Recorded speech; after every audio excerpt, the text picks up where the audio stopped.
வணக்கம் நேர்களே, நான் உங்கள் ஆஸ்ட்ரோ பூர்ணா, எண்கணித ஜோதிடம் மற்றும் ஆன்மீக பரிகார ஆராய்ச்சியாளர். இன்னைக்கு நாம ரிஷபராசி அன்பர்களுக்கு குரு பகவான் வக்ர நிலையை அடையும் போது கிடைக்கக்கூடிய ஒரு மாற்றங்கள் பலன்களை பற்றி தான் நம்ம இந்த பதிவுல தெளிவா பார்க்க போறோம்.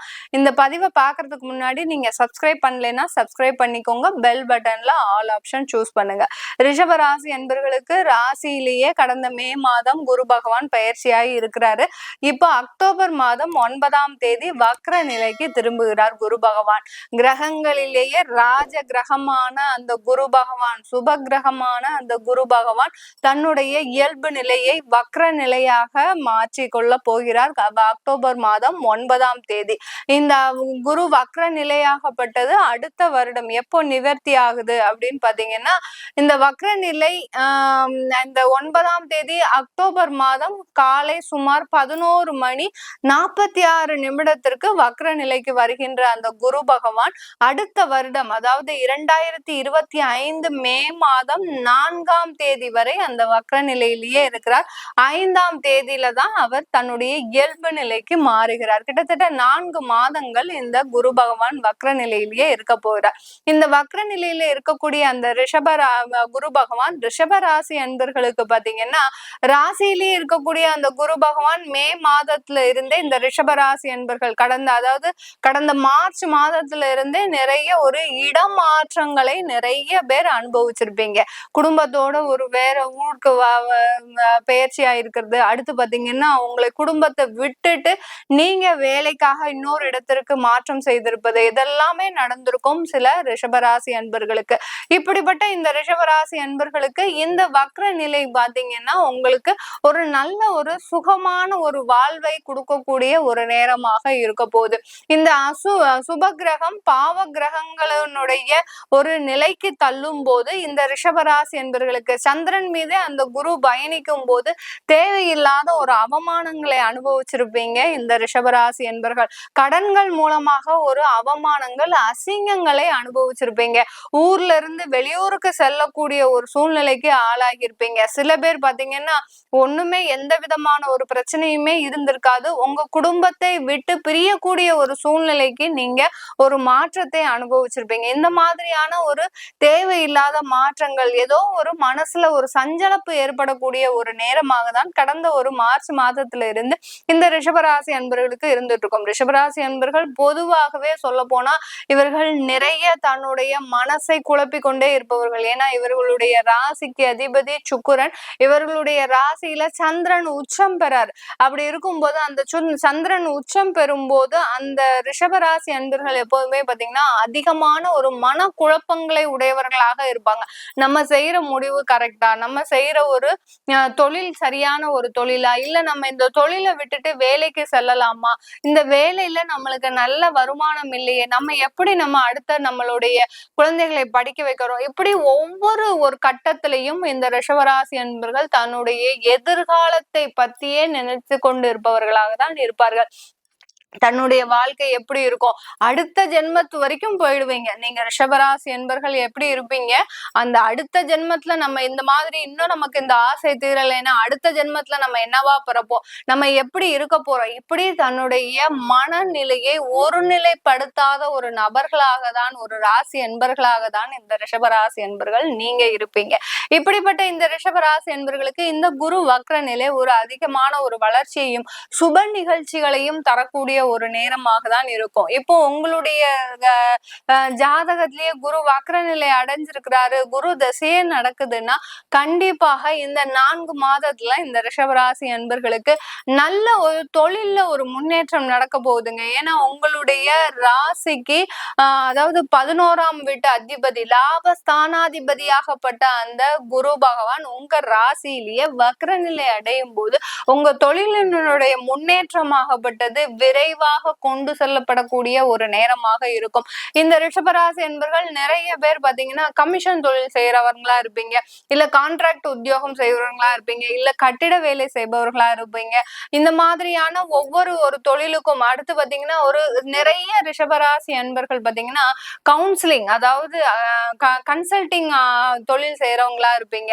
இந்த மாதிரி அட்வைசரி தொழில், இந்த மாதிரியான ஒரு தொழில்லாம் செய்யக்கூடிய அன்பர்களாக இருப்பீங்க. இவர்களுக்கு எல்லோருக்குமே அந்த தொழில்ல கடந்த ஒரு மார்ச் மாதத்துல இருந்து தேவையில்லாத இடர்பாடுகளை சந்திச்சுட்டு வந்துட்டு இருப்பீங்க. உங்களுடைய தொழில்ல உங்களுடைய மேலதிகாரிகள் மூலமாக ஒரு சப்போர்ட் இருந்தாலும் சக ஊழியர்கள் மூலமாக உங்களுக்கு நிறைய ஒரு பிரச்சனைகளை சந்தித்து கொண்டிருக்கின்ற இந்த ரிஷபராசி என்பர்களுக்கு இந்த அக்டோபர் மாதத்திலிருந்து இந்த 4 மாதங்கள் ஒரு கொஞ்சம் ரிலாக்ஸ் மாதிரி இருக்கக்கூடிய ஒரு பெருமூச்சு விடக்கூடிய ஒரு நேரமாக தான் இருக்க போகுது. இந்த ரிஷபராசி என்பர்களுக்கு நிறைய பேருக்கு பாத்தீங்கன்னா வருமானம் போதாத இன்மையா இருந்திருக்கும். எவ்வளோ நீங்க ஒரு இடமாற்றம் பண்ணுனதே பாத்தீங்கன்னா உங்களுடைய வருமானத்திற்காக தான் நீங்க இடமாற்றம் பண்ணிருப்பீங்க.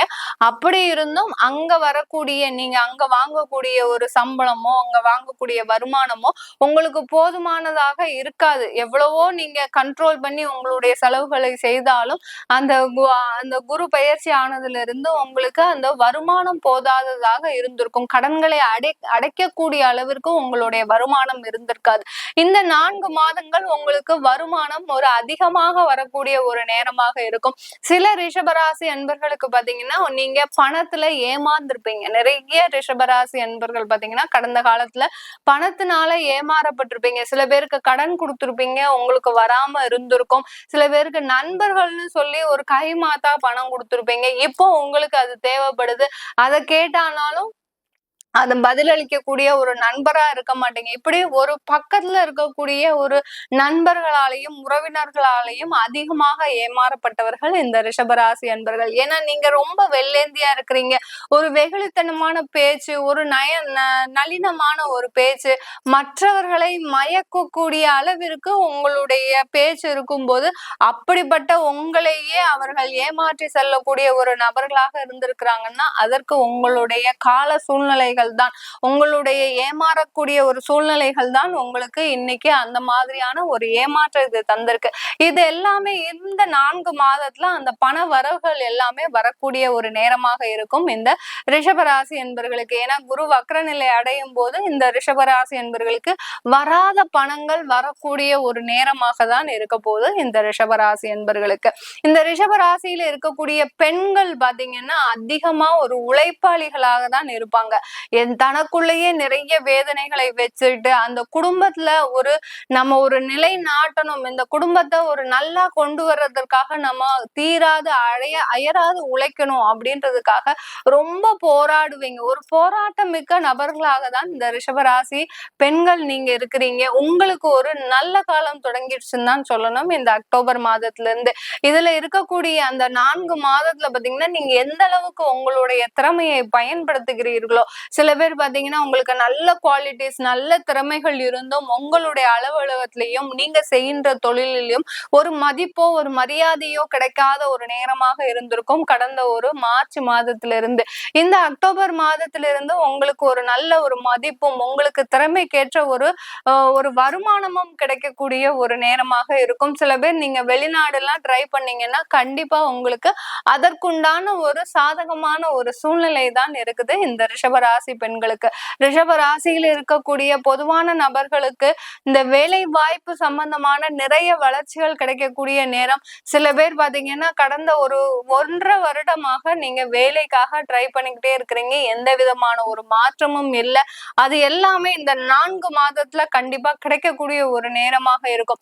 மேடம் நாங்க இப்படியே உட்கார்ந்து இருந்தா எங்களுக்கு வேலை கிடைச்சிருமான்னு நிறைய பேர் மனசுல நினைச்சுக்கிட்டே இருக்கிறீங்க. எந்த விதமான ஒரு முயற்சியும் இல்லாமல் உங்களுக்கு எந்த கிரகங்களும் எந்த விதமான ஒரு வாய்ப்பையும் கொடுக்கவே கொடுக்காது. நம்ம எந்த அளவுக்கு ஒரு முயற்சிகளை செய்யறோமோ அந்த கால நேர சூழ்நிலைகள் உங்களுக்கு சாதகமாக இருந்ததா உங்களுடைய சுய ஜாதகத்துக்கும் சாதகமாக இருக்கும்போது கண்டிப்பா இந்த காலகட்டம் இந்த ரிஷபராசி அன்பர்களுக்கு 100% வேலை வாய்ப்பு பலன்களை கொடுக்கக்கூடிய ஒரு நேரமாக இருக்கும். இந்த ரிஷபராசி அன்பர்களுக்கு எல்லோருக்குமே ஆண்கள் பெண்கள் எல்லோருக்குமே பாத்தீங்கன்னா உங்களுக்கு அந்த என்ன சொல்றது திருமண வாய்ப்புகள் கூடி வரக்கூடிய நேரம். சில பேருக்கு மார்ச் மாதத்துல நீங்க ஆவணியில கல்யாணம் வச்சிருப்பீங்க, அது எல்லாமே நின்றுருக்கும். அதெல்லாம் பாத்தீங்கன்னா அந்த குரு பகவான் இயல்பு நிலையில இருக்கும்போது இந்த மாதிரியான ஒரு அவமானங்களை சந்திக்கக்கூடிய ஒரு நேரம். சில ரிஷபராசி அன்பர்களுக்கு பாத்தீங்கன்னா உங்களுடைய காதல் திருமணம் கைகூடி வர நேரத்துல இந்த ஆவணி மாசம் முகூர்த்தம் பிக்ஸ் பண்ணி நீங்க செய்யக்கூடிய ஒரு நேரத்துல அந்த காதல் திருமணத்திலேயே உங்களுக்கு மிகப்பெரிய ஒரு பிரச்சனைகளை தரக்கூடிய ஒரு நேரமாக இருந்திருக்கும். இந்த மாதிரி அவமானங்களை அசிங்கங்களை கடந்து வந்த ரிஷபராசி அன்பர்களுக்கு இப்போ இந்த 4 மாதங்கள் உங்களுக்கு திருமண வாய்ப்புகள் கூடி வருவதற்கும், ஏற்கனவே டைவர்ஸ் ஆயிடுச்சு மேடம் எங்களுக்கு திருமண வாழ்க்கை மறுமண வாழ்க்கை உண்டா அப்படின்னு கேக்குறவங்களுக்கு கண்டிப்பா மறுமண வாழ்க்கை இந்த 4 மாதத்துல சாதகமாக இருக்கு. இந்த 4 மாதத்துல நீங்க அதற்குண்டான முயற்சிகளோ இல்ல அதற்குண்டான ஒரு வாய்ப்புகளோ வந்ததுன்னா பயன்படுத்தினீங்கன்னா கண்டிப்பா உங்களுக்கு திருமண வாழ்க்கை ஒரு சிறப்பான ஒரு வாழ்க்கையாக இருக்கும் இந்த ரிஷபராசி என்பர்களுக்கு. இது எல்லாமே நம்ம ஒரு கோச்சார நிலவரப்படி ஒரு பொதுவான பலன்களை சொல்லியிருக்கிறோம். உங்களுடைய சுய ஜாதக தசாபுத்தி பலன்களை அறிஞ்சுக்கணும் விருப்பப்பட்டாலும், அடுத்து பாத்தீங்கன்னா உங்களுடைய ஜாதகம் இல்ல உங்களுக்கு ஜாதகம் எழுதணும் நோட்ல எழுதணும், அடுத்து பாத்தீங்கன்னா திருமணம் முயற்சிக்காக நம்ம ஜாதகம் தேடும் போது ஜாதகம் கிடைக்காது, அப்படி இருக்கிறவங்களுக்கு பிடிஎஃப் மூலமாகவும் ஜாதகம் கொடுக்குறோம். அடுத்து உங்களுடைய குழந்தைகளுக்கு நியூமராலஜி படி பெயர் வைக்கணும், ஏன்னா நியூமராலஜி படி பெயர் வைக்கிறதுன்றது பாத்தீங்கன்னா ஒரு மிக அற்புதமான ஒரு வாய்ப்பு. அந்த வாய்ப்பை நம்ம பயன்படுத்திக்கணும். அந்த காலத்துல எல்லாம் நமக்கு எதுவுமே தெரியாது, இந்த மாதிரியான ஒரு எண் கணிதங்கள் மூலமாக நம்ம பெயர் வைக்க முடியும் அப்படின்றது எதுவுமே தெரியாது. நம்ம என்ன பண்ணுவோம், நம்மளுடைய முன்னோர்களுடைய பேரோ இல்ல தெய்வத்தினுடைய பேரோ வைக்கிறோம். அந்த முன்னோர்களுடைய பேரை வைக்கும் போது அவர்களுடைய குணாதிசயங்களும் அவர்களுடைய கோபங்களும் அவர்களுடைய ஒரு நேச்சர் ஆஃப் குவாலிட்டிஸும் வர்றதுக்கு உண்டான வாய்ப்புகள் அதிகமாக இருக்கு. அதனால அந்த குழந்தைகள் வளர்ச்சி அடையாமலேயே இருக்கக்கூடிய ஒரு நேரமாக இருக்கும். சில ஜாதகருக்கு பாத்தீங்கன்னா அவர்கள் ஜாதகத்துல கல்யாண வாய்ப்புகள் அப்படியே இருக்கும், நல்லா இருக்கு, தசாபுத்தி இருக்கு, எல்லாமே இருக்கு, ஆனாலும் கல்யாணம் நடக்காம இருக்கும். ஏன் நடக்காம இருக்கு அப்படின்னு பார்க்கும்போது அவர்கள் வைத்த பெயராகப்பட்டது அந்த பெயராகப்பட்டது அவர்களுடைய வாழ்க்கையை ஒன்றுமே இல்லாம ஆக்குவதற்கும் ஒரு சில பெயர்கள் சாதகமாக இருக்கும். அதனால அந்த நியூமராலஜி படி இப்ப வரக்கூடிய சந்தையினருக்கு நம்ம பேர் வச்சோம்னா கண்டிப்பா அது நல்ல அதிர்வலைகளை கொடுக்கக்கூடிய ஒரு நேரமாக இருக்கும். அதனால உங்க குழந்தைகளுக்கு நியூமராலஜி படி பேர் வைக்கணும்னால கூட கீழே இருக்கிற நம்பருக்கு வாட்ஸ்அப்ல அப்பாயின்மெண்ட் வாங்கிட்டு நீங்க என்கிட்ட கன்சல்ட் பண்ணிக்கலாம். உங்களிடமிருந்து விடைபெறுவது உங்கள் ஆஸ்ட்ரோ பூர்ணா. நன்றி, வணக்கம்.